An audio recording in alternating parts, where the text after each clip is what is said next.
Chapitre 31. Comment rencontrer Dieu? Comment rencontrer Dieu? Ce peut être par des moyens extraordinaires. Apparition pour saint Paul, grâce mystique pour sainte Catherine de Sienne. Le plus souvent, ce sont des moyens ordinaires. Lecture, conversation, vidéo, etc. Parfois des signes ou des coïncidences. Dieu peut convertir une âme subitement ou graduellement sur plusieurs années, avec une certitude qui grandit et finit par s'imposer comme une évidence. La révélation peut se transmettre, directement ou indirectement, par l'intermédiaire d'autres croyants par exemple. Ces hasards, entre guillemets, ces rencontres, ces lectures, sont autant d'appels que Dieu lance à l'âme pour qu'elle se tourne vers lui. Pourquoi ne pas attendre la mort pour savoir ce qu'il y a dans l'au-delà?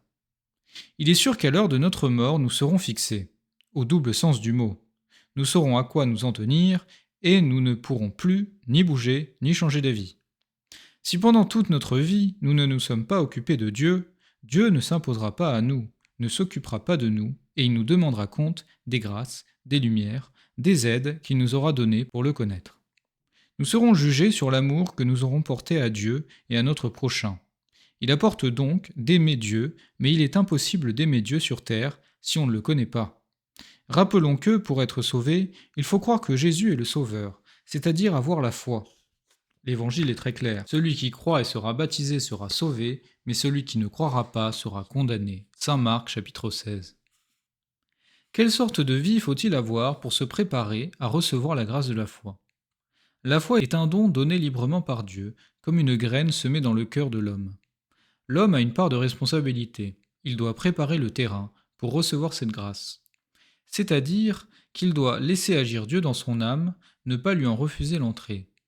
Saint Paul, dans sa deuxième épître aux Corinthiens, au chapitre 4, rappelle, citation, que si notre évangile demeure voilé, c'est pour ceux qui se perdent qu'il est voilé, pour les incrédules dont le Dieu de ce monde a aveuglé l'entendement, afin qu'ils ne voient pas briller l'évangile de la gloire du Christ, qui est l'image de Dieu. Fin de citation. Plus l'homme laisse libre cours à ses penchants, pouvoir, argent, sexualité dépravée, plus il lui est difficile d'entendre la voix de Dieu. Non seulement sa volonté s'affaiblit, mais il devient l'esclave de ses passions. Son intelligence s'obscurcit et il ne discerne plus le bien du mal, le vrai du faux.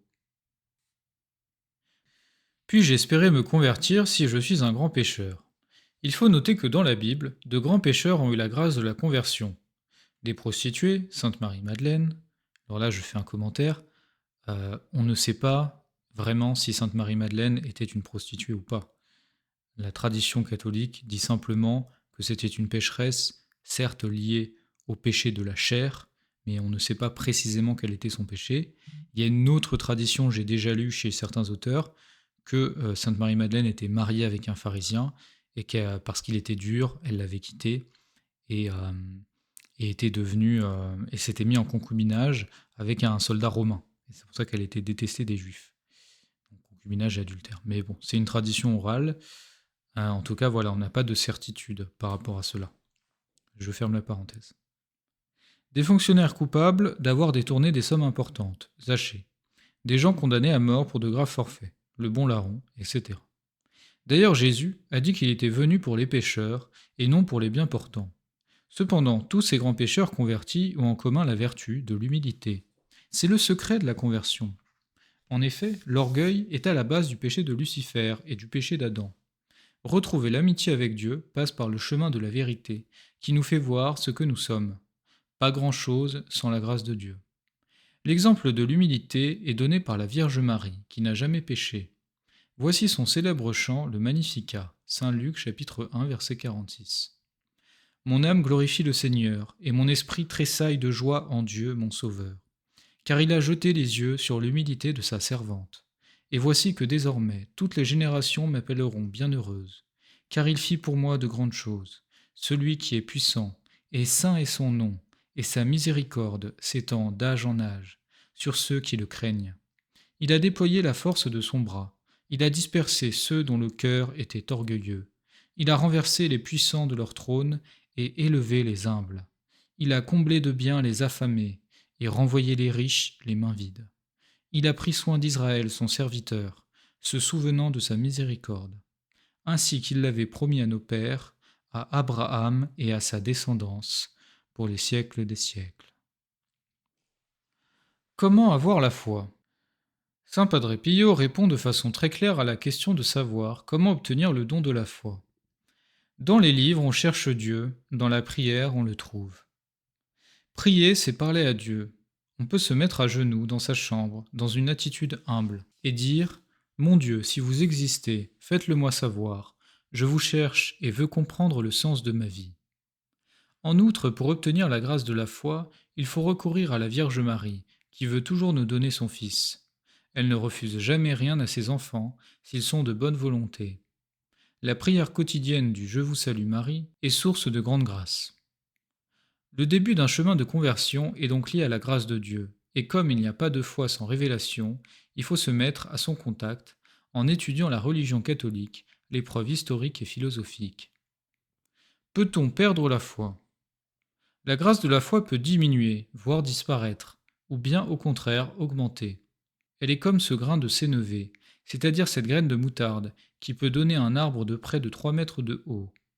Jésus disait, citation, le royaume de Dieu est semblable à un grain de sénévé, qui lorsqu'on le sème en terre, est la plus petite de toutes les semences qu'il y ait sur la terre. Et lorsqu'on l'a semé, il monte, et devient plus grand que toutes les plantes potagères, et il pousse de grandes branches, en sorte que les oiseaux du ciel peuvent nicher sous son ombre. Fin de citation. L'engrais, pour faire éclore, faire grandir et conserver cette foi, est la prière et les sacrements, le baptême, puis la confession notamment, et la communion. Car la foi est un don de Dieu. L'engrais, c'est aussi la vie vertueuse et les bonnes actions, rôle de la volonté dans la foi, et l'étude, rôle de l'intelligence dans la foi. Pour recevoir la vertu de foi ou pour faire grandir la foi, la formation philosophique et théologique est très importante, afin de pouvoir arriver à bon port dans un océan de fausses doctrines. Et je commente, cela passe surtout par l'étude du catéchisme. Un bon catholique est un catholique qui connaît son catéchisme. Je ferme la parenthèse. On observe chez les gens qui ne se forment pas sur le plan religieux un décalage entre les connaissances limitées du catéchisme reçues dans l'enfance et les connaissances profanes plus élaborées acquises ultérieurement. D'où une foi très fragile qui ne résiste pas à la moindre objection et qui s'étiole car on n'aime que ce qu'on connaît. Se méfier des contrefaçons. La contrefaçon, c'est la fabrication de produits de mauvaise qualité qui imitent les objets de marque. Ainsi, vous pouvez acheter à petit prix un faux polo Lacoste qui rétrécit et déteint au premier lavage. Dans le domaine de la foi, c'est la même chose. Il y a beaucoup de catholiques qui se disent catholiques, mais qui ne croient pas à de nombreuses vérités de la religion catholique, comme le purgatoire, l'enfer, la présence réelle du Christ dans l'Eucharistie, l'existence des anges, du démon, etc. Ces chrétiens n'ont plus la foi catholique, mais une contrefaçon de foi. Cela est lié à la crise de la foi. Les sondages sur les croyances des catholiques pratiquants montrent que beaucoup, en fait, ne sont pas catholiques. Croyez-vous que vous avez une âme immortelle? 36% des catholiques pratiquants répondent non à un sondage du Figaro Magazine. 64% des visiteurs de Lourdes ne croient pas au miracle, d'après une étude sociologique de Michel Chadefaux. Lourdes, un pèlerinage, une ville. Certains font aussi évoluer les vérités de la foi et disent par exemple qu'il n'est pas nécessaire à un musulman ou à un juif de se convertir pour être sauvé, alors que le Christ a demandé qu'on croie en lui pour être sauvé. C'est pourquoi Jésus s'appelle Jésus, ce qui veut dire sauveur en hébreu. Saint Paul le rappelle, il n'y a qu'un seul Seigneur, une seule foi, un seul baptême, un seul Dieu.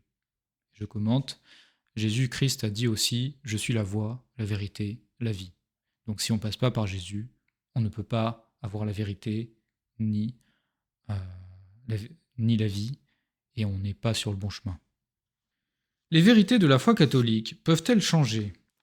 Par définition, les vérités révélées surnaturelles ne sont pas découvertes par l'homme, mais données par Dieu dans la Bible et l'enseignement de Jésus, et transmis par la tradition orale ou écrite de l'Église. Une vérité révélée définie par l'Église s'appelle un dogme. Le dogme ne change pas, ne peut pas être modifié, car il relève du domaine surnaturel. Domaine qui n'est soumis ni à l'espace ni au temps. Dieu ne change pas. Peut-on refuser de croire en certains dogmes et rester catholique? Nier une seule vérité de foi, c'est affirmer qu'elle n'est pas révélée. C'est donc rejeter ou vouloir refaire la révélation, ce qui revient à la rejeter dans son ensemble. Ne pas croire en un seul dogme remet en cause tous les autres dogmes de la foi. Dès lors qu'on pense que le Christ ou l'Église a pu se tromper une fois, cela signifie qu'ils ont pu se tromper 2 fois, 3 fois. Douter d'un dogme, c'est rendre vaine toute sa foi et donc ne plus être catholique. Croire au dogme s'appelle l'acte de foi. Le mot foi vient du latin fides et signifie confiance. On croit dans les dogmes car on sait que l'homme ne peut pas découvrir par lui-même ces vérités qui sont surnaturelles, au-dessus de sa nature. L'homme fait confiance à Dieu, car Dieu ne peut pas se tromper ni nous tromper. Être catholique, c'est donc croire à l'ensemble des vérités de la révélation. Dans une moindre mesure, cette crise de la foi est perceptible chez certains membres officiels du clergé. Il peut arriver qu'un prêtre ne croit plus à la présence réelle du Christ dans l'hostie ou à des vérités de la foi catholique, comme l'enfer, l'existence des anges, du démon, l'efficacité du sacrifice de la messe pour soulager les âmes du purgatoire et obtenir des grâces. D'autres vont jusqu'à dire qu'on peut croire différemment de l'Église et se sauver, pourvu qu'on soit sérieux et sincère. Dans ce cas, il faut évidemment prendre ses distances avec ce prêtre. 69 063 prêtres ont quitté l'Église catholique de 1964 à 2004, chiffre de la revue jésuite italienne Civiltà Cattolica de 2007, sur la base de statistiques diocésaines. Régulièrement, des pétitions de prêtres soulignent cette crise de la foi. Ils souhaitent rester dans l'Église, mais veulent voir évoluer les dogmes, ce qui par définition est impossible. Par exemple, en Autriche, en Suisse ou en France, des pétitions contre des points importants de la doctrine catholique ont recueilli plus de 320 signatures de prêtres en 2011. Lorsqu'on construit sa maison, on s'enquiert du sérieux des maçons. De même, pour édifier sa foi chrétienne, la prudence s'impose. On ne confie pas son âme et son salut éternel à n'importe qui. Padre Pio, à la veille de sa mort en 1968, avait écrit au pape pour lui exprimer ses craintes de voir la vérité de la foi catholique mise en doute par les catholiques. Très Saint-Père, je vous offre ma prière et ma souffrance quotidienne, comme don modeste, mais fervent du dernier de vos fils, afin que le Seigneur vous rende fort de sa grâce, pour continuer l'approchement en défense de l'éternelle vérité, qui ne change jamais avec le changement des époques.